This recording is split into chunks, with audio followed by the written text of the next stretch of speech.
Good afternoon. Almost good afternoon. Good workout today.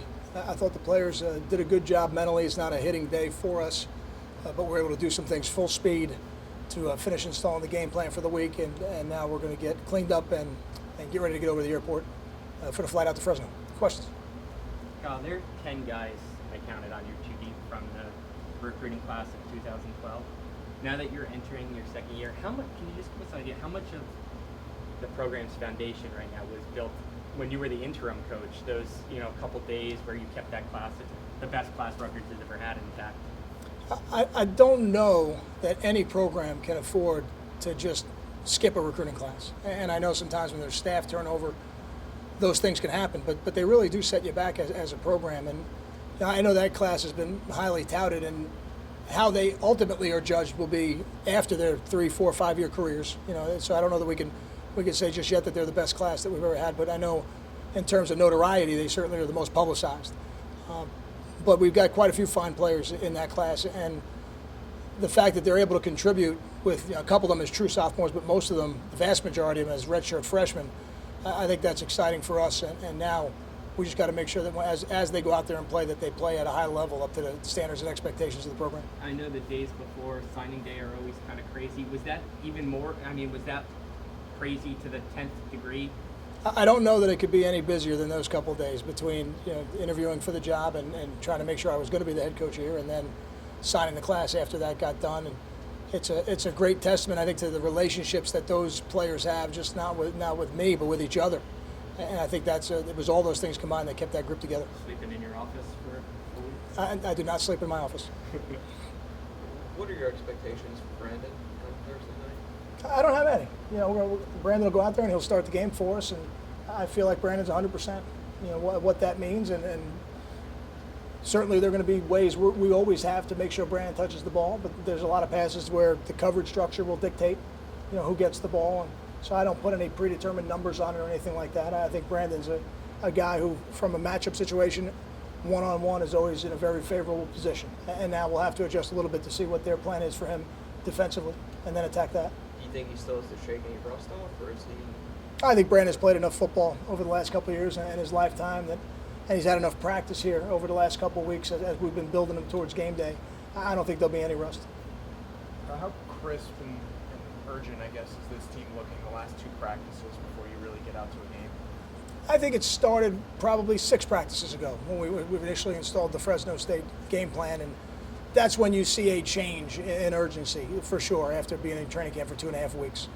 I do believe your emotional fires build as you get closer and closer to game day, and I see that happening with this team. And we still got a little bit of time, and we still got valuable time in terms of preparation as we head out to Fresno and then utilize the time out there. Is that the same for the coaching staff, where you guys start to feel it the last couple of days? No, I don't know. I don't think so. I think game day is always very special as a coach, but up until game day, we're so routine oriented. I don't know if we feel it exactly the same way that the players do. Is there any different feeling for you now that this is your second season opener? Is there any different from last year? You sort of learned things from last year that maybe you diffused this year? I think every year will feel a little bit unique because the players are unique. And in college football, that's really the way college football works. Every year your team is uniquely different.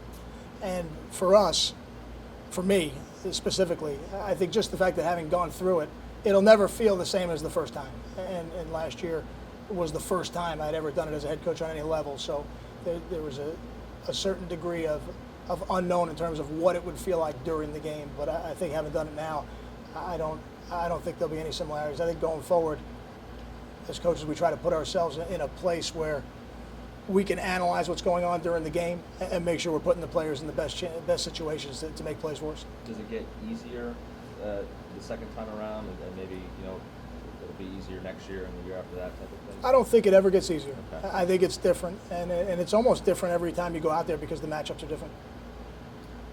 Kyle, can you talk a little bit about how things came to be with getting Nick Marsh here? Obviously, Rossi reached out to him, but there was kind of a huge sigh of relief on both sides when that came to be. The one-year transfers are always looking for opportunity, and in the situation of punting, we had opportunity for him. What you find around the country is that the kickers and the punters and the long snappers, they really travel in their own groups. They're coached by a very small group of people around the country, and they go to all the same camps. So it's a pretty tight network. And as soon as they found out that we had an opportunity, we were able to reach out to them. They were able to reach out to us. And then when he visited here, it seemed like a perfect match. So we're pleased Nick is here, and we think he's going to make us better. And he's a guy who is very in tune with his psychology, and he's worked on it in the past. What does the team and the program do to help players with their psychology?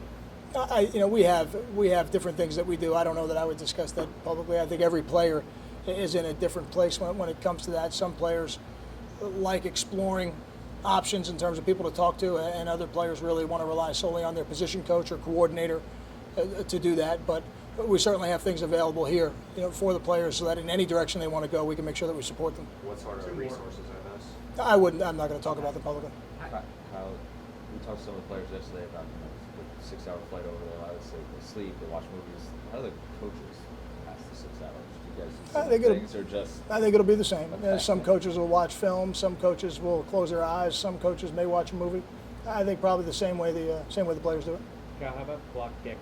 You guys, I think, lead the country the last 5 years or so. We do. I think they're second. Fresno State. I mean, usually you have a huge advantage. Or you see block kicks, and you see this game could be block kicks could really be a factor. Yeah, we certainly know the value of what a block kick can do, and we spend a lot of time every week trying to make sure that we have an opportunity to do it and make sure it doesn't happen to us. Now, we know they've been very good at it over time. So it doesn't really change the way we prepare, because every week we prepare to make sure our kicks don't get blocked and to give ourselves opportunities to block the other teams. But I do think it'll be a critical matchup in the game. Thanks, Kyle. Thank you.